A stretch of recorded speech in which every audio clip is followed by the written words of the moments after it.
Hello everyone, welcome to Discovery Classes. आज के इस पर्टिकुलर वीडियो में हम देखने जा रहे हैं और समझने जा रहे हैं, बहुत ही खास क्लास है आज ये। आज हम समझने जा रहे हैं ईडियम्स एंड फ्रेजेस। जी हाँ, आज है हमारा पहला दिन। ईडियम्स एंड फ्रेजेस के इस सिलसिले को आज से शुरू कर रहे हैं हम। सबसे पहले मैं आपको बता दूं कि ईडियम्स का मतलब होता क्या है। जी हाँ, बहुत सारे स्टूडेंट्स कंफ्यूज रहते हैं कि ईडियम्स क्या होता है सर, फ्रेज क्या होता है। ठीक है, तो सबसे पहले आप ईडियम का मतलब समझ लें।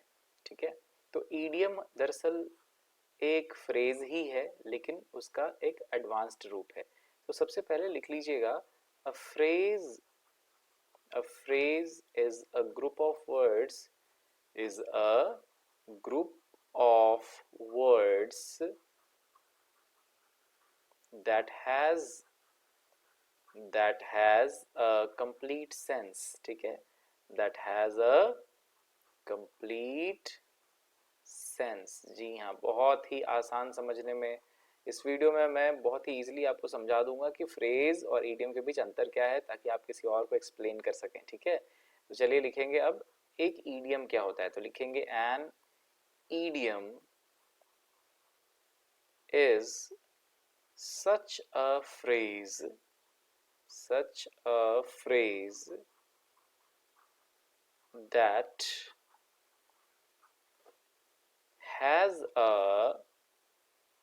has a unique sense. ठीक है, और मीनिंग, सेंस और मीनिंग।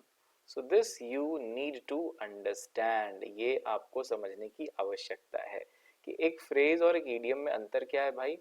तो एक फ्रेज ही ईडियम बनता है, और फ्रेज क्या होता है, शब्दों का वह समूह जिसका एक साधारण सा सिंपल सा मीनिंग हो, मीनिंग स्पष्ट हो। और उसी फ्रेज का जब एक छुपा हुआ आशय हो या मीनिंग हो, तो उसे हम ईडियम कहते हैं, जिसे हम हिंदी में मुहावरे कहते हैं, या एक हो तो मुहावरा कहलाता है। ठीक है, ईडियम मुहावरा होता है। चलिए अब इस क्लास में आगे बढ़ते हैं और आज देखते हैं हम पहला ईडियम। डे 1 है, जैसा मैंने आपको बताया, आज है डे 1 इस सीरीज का। तो सबसे पहला ईडियम जो आपके एग्जाम में पूछा जा सकता है, और ये कई एग्जाम्स में आया भी है, और ये है एबीसी। ठीक है, यानी कि एबीसी का मतलब क्या होता है, बेसिक नॉलेज। जी हाँ, एबीसी का मतलब होता है बेसिक नॉलेज। ठीक है, तो चलिए एग्जाम्पल देख लेते हैं। जैसे you can't you can't go to KBC, यानी कि Kaun Banega Crorepati, because you don't you don't have even the ABC of general knowledge या ABC of जीके। ठीक है, यहाँ पे हमने जो एग्जाम्पल देखा है, इसमें केबीसी का जिक्र हमने किया है। You can't go to KBC, मतलब तुम केबीसी में नहीं जा सकते, क्योंकि तुम्हारे पास तो जीके का एबीसी भी नहीं है, मतलब बेसिक नॉलेज भी नहीं है। ठीक है, आई होप कि आपको समझ में आया हो। यानी कि हमारा जो पहला जो ईडियम है वो है क्या, एबीसी, जिसका मीनिंग क्या होता है, बेसिक नॉलेज। जी हाँ, बेसिक नॉलेज। मैं सारे ईडियम्स जो आपको पढ़ाऊंगा अपने इस सीरीज में, उसके मीनिंग्स के साथ साथ मैं सेंटेंसेस भी बताऊंगा, ताकि आपको वो अच्छे से क्लियर हो, समझ में आए। ठीक है, चलिए दूसरा देखते हैं, सेकंड देखते हैं। यह है, या नंबर 2 है, around the corner. Around the corner, इसको बहुत जगह पे कई परीक्षाओं में या कई बुक्स में राउंड द कॉर्नर भी लिखा जाता है। So please do not gate confused. ठीक है, एक ही चीज है।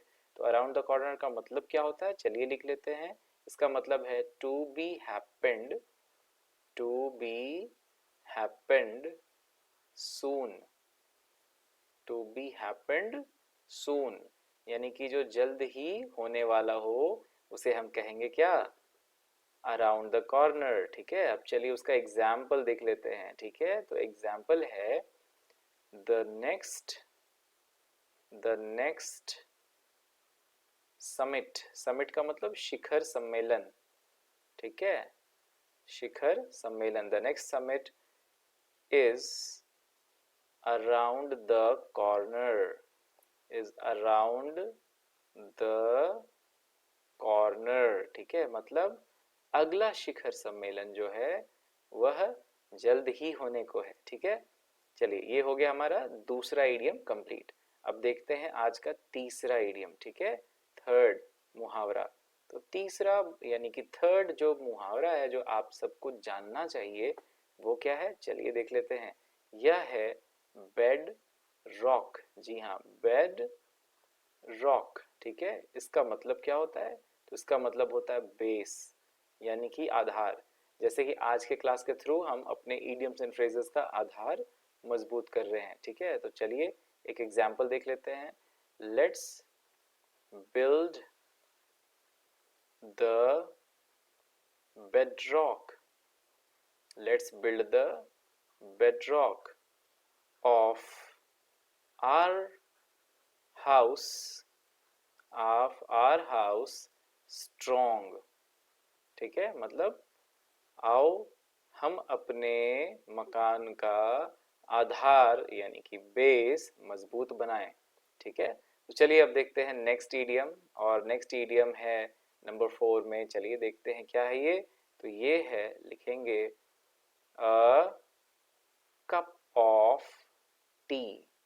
काफी आसान है, आप लोग कितना सुन चुके होंगे इसको, ठीक है। अ कप ऑफ टी होता क्या है, होता है एन इजी टास्क। क्या होता है, एन इजी या फिर पॉसिबल टास्क, ठीक है। बस की बात हिंदी में क्या कह सकते हैं, जी हाँ, बस की बात या किसी के काबिलियत की बात, ठीक है। जैसे आप कहते हैं ना ये मेरे बस की बात है या ये मेरे बस की बात नहीं है, तो वहां पे आप यूज करेंगे अ कप ऑफ टी। चलिए मैं आपको एक एग्जांपल दिखा देता हूँ इसका, ठीक है। जैसे eating, eating many loaves of bread, आपको पता है ना कि हम ब्रेड्स नहीं कह सकते हैं, इसीलिए हमें कहना है loaves of bread, क्योंकि ये जो ब्रेड ऐसा नाउन है जिसे हम ब्रेड्स के रूप में नहीं लिखते हैं, ठीक है। तो इसके जरिए ये भी हमने समझ लिया है ना। तो eating many loaves of bread is your cup of tea, ठीक है। आप इस तरीके से एग्जाम्पल बना सकते हैं। एक और एग्जाम्पल दिखा रहा हूं, ठीक है, राइट। जैसे plucking, plucking flowers, plucking flowers from that tall tree, tall tree is a cup of tea, is a cup of tea for me, मतलब उस ऊंचे पेड़ से या वृक्ष से फूल तोड़ना मेरे लिए तो बाएं हाथ का खेल है, ठीक है। कप ऑफ टी है। चलिए अब देखते हैं फिफ्थ ईडियम यानी कि पांचवा मुहावरा, ठीक है। तो फिफ्थ ईडियम है, लिख लीजिए, a bone of contention, a bone of contention, जी हाँ, अ बोन ऑफ कंटेंशन। तो इसका मतलब होता है रीजन या फिर कह सकते हैं कॉज ऑफ क्वेरल या फिर डिस्प्यूट, यानी कि झगड़े का कारण या फिर जड़, ठीक है। तो चलिए एक एग्जांपल देख लेते हैं इससे रिलेटेड, ठीक है, कि कैसे ये सेंटेंस में प्रयुक्त होता है, यूज होता है। जैसे लिख सकते हैं line of control in Kashmir is a bone of contention, bone of contention between India and Pakistan, India and Pakistan. हालांकि ये होना नहीं चाहिए था, है ना, बट है, तो एक एग्जाम्पल हमने इससे रिलेटेड लिख लिया है। अ बोन ऑफ कंटेंशन, यानी कि विवाद या झगड़े का कारण या फिर जड़। ठीक है, चलिए आइए देखते हैं अब नेक्स्ट ईडियम, यानी कि ईडियम नंबर 6। ठीक है, चलिए देखते हैं ये क्या है। एखिलेस हील।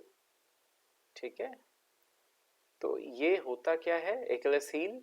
ये होता है, लिख सकते हैं वीक पॉइंट, वीक पॉइंट। ठीक है, यानी कि दुखती रग। ठीक, जैसे जो कमजोर कड़ी होता है, किसी का जो कमजोर नब्ज होता है, उसी को हम कहते हैं एकिलेस हील। ठीक है, जैसे सपोज कीजिए कि आपकी कमजोरी है टेस्टी फूड, तो आप लिख सकते हैं tasty food, tasty food is an Achilles heel, an Achilles heel for me। ठीक है, सो इस तरीके से आप सेंटेंस बना सकते हैं। ठीक, चलिए अब देखते हैं नेक्स्ट ईडियम। ईडियम है नंबर 7। तो नंबर 7 में है, लिख सकते हैं ऑन क्लाउड 9। जी हाँ, ऑन क्लाउड 9। ठीक है, तो ये क्या होता है भाई? ऑन क्लाउड 9 का मतलब होता है वेरी हैप्पी, यानी कि बहुत ज़्यादा प्रसन्न होना या फिर बहुत ज़्यादा उत्साहित होना, इलेटेड, रिजॉइस्ड। ठीक है, तो ऑन क्लाउड 9 का मतलब क्या हुआ? वेरी हैप्पी या फिर इलेटेड। चलिए देख लेते हैं इससे संबंधित एक सेंटेंस। ठीक है, जैसे after after winning, after winning the game, after winning the game, he was on cloud 9, he was on cloud 9। ठीक है, तो इस तरीके से हम सेंटेंस बना सकते हैं, है ना। अब चलिए देखते हैं आज का नेक्स्ट ईडियम, जो कि है नंबर 8। ये है on the seventh heaven, on the seventh heaven. तो ये भी कहीं ना कहीं सेम मीनिंग देता है। ठीक है, वेरी हैप्पी। ऑलराइट, तो दोनों के बीच कोई पर्टिकुलर डिफरेंस नहीं है, बस एक्सप्रेशन का डिफरेंस है। So on the seventh heaven का मतलब क्या हो गया? बहुत प्रसन्न, यानी कि इलेटेड। ठीक है, तो इसका भी एग्जाम्पल जो होगा वो कुछ वैसा ही होगा जैसा कि हमने सेंटेंस या एग्जाम्पल बनाया ऑन क्लाउड 9 से। तो चलिए देख लेते हैं इससे रिलेटेड सेंटेंस। ठीक है, जैसे I shall be, I shall be on the seventh heaven, on the seventh heaven when you pass the examination। ठीक है, pass the examination, pass the examination। Alright, चलिए अब देखते हैं नेक्स्ट ईडियम, यानी कि नंबर 9। नंबर 9 क्या है? लिख सकते हैं with flying colors। ठीक है, with flying colors। ठीक, तो with flying colors का मतलब क्या होता है? लिखिएगा with a great level। ठीक है, with flying colors का मतलब क्या होता है? with a great level, यानी कि बहुत ही अच्छे तरीके से। ठीक है, बहुत ही अच्छे लेवल पर सामने आना या प्रस्तुत होना। ठीक है, जैसे कि अगर आप परीक्षा में डिस्टिंक्शन लाते हैं, है ना, 75% से ऊपर ले आते हैं, तो आप विथ फ्लाइंग कलर्स वो परीक्षा पास करते हैं। ठीक है, जैसे लिख सकते हैं I have passed the exam या examination, I have passed the examination with, जाहिर सी बात है कौन सा ईडियम हम लोग सीख रहे हैं? Flying colours. ठीक है, तो यहाँ पे आप लिख सकते हैं विथ फ्लाइंग कलर्स, ठीक, यानी कि बहुत शानदार अंकों के साथ मैं परीक्षा पास हुआ, ठीक है। So that is where you can use with flying colours. चलिए अब देखते हैं नंबर 10, ठीक है। तो नंबर 10 है a blessing in disguise, a blessing in disguise, ठीक है। डिस्गाइज का मतलब क्या होता है पता है? डिस्गाइज का मतलब होता है छुपा हुआ होना, ठीक है, राइट। डिस्गाइज का मतलब याद रखिएगा, छुपा हुआ होना, ठीक है। सो अ ब्लेसिंग इन डिस्गाइज का मतलब क्या होता है? A person who is a real well-wisher, a real well-wisher, but is never recognized, ठीक है, never recognized। जैसे कि एक ऐसा व्यक्ति जो आपके लिए बहुत अच्छा सोच रखता है, बहुत अच्छे विचार रखता है, लेकिन आपको लगा हमेशा से कि वो आपको नहीं समझता है या आपका वो सम्मान नहीं करता है, बट एक्चुअल बात ये है कि वो सच में बहुत सम्मान करता है। यानी कि वो इंसान आपके लिए क्या है? A blessing in disguise. Disguise मतलब मैंने बताया ना, छुपा हुआ होना या दूसरे स्वरूप में होना। तो वो छुपा हुआ है या दूसरे स्वरूप में, लेकिन वो आपके लिए आशीर्वाद के समतुल्य है, आशीर्वाद यानी ब्लेसिंग से बराबर है, ठीक है। तो चलिए लिख सकते हैं, लिखिएगा, my teacher of English, my teacher of English rebuked me, rebuke मतलब डांटना, फटकारना, ठीक है, rebuked me a lot, मतलब मेरे टीचर ऑफ इंग्लिश मुझे बहुत डांटा करते थे, ठीक है। But now I feel that he was a blessing in disguise, blessing in disguise for me, ठीक है, a blessing in disguise। तो दोस्तों आज के एपिसोड में, आज जो डे 1 का एपिसोड है इडियम्स एंड फ्रेजेस से रिलेटेड, उसमें सिर्फ 10 इडियम्स एंड फ्रेजेस ही हम समझेंगे। और ये वीडियो मैं जानबूझकर 10 इसमें मैं करा रहा हूँ क्योंकि इस सीरीज के थ्रू जब आप सीखेंगे ना, तो ये कहीं ना कहीं बहुत ही इम्पैक्टफुल होगा, ठीक है। बहुत ज़्यादा लंबा लिस्ट एक ही दिन में अगर आप करेंगे तो शायद आपको वो ठीक से याद ना हो, लेकिन अगर आप 10 इडियम्स एंड फ्रेजेस हर रोज़ करते हैं या एपिसोड वाइज आप सीखते हैं, ठीक है, बार बार देखते हैं वीडियो को, समझते हैं या नोट मेकिंग करते हैं, तो ये आपको बहुत फ़ायदा देगा, ठीक है। कहीं भी कोई प्रॉब्लम हो, समस्या हो, तो आप हमारे कमेंट सेक्शन में कमेंट भी कर सकते हैं, या कमेंट्स में आप हमारे लिए अप्रिशिएशन के भी वर्ड्स लिख सकते हैं। It really gives us stamina to bring you the best. Video को अब तक लाइक करें और चैनल को अगर आपने अब तक सब्सक्राइब नहीं किया है तो देर ना करें, चैनल को सब्सक्राइब ज़रूर करें।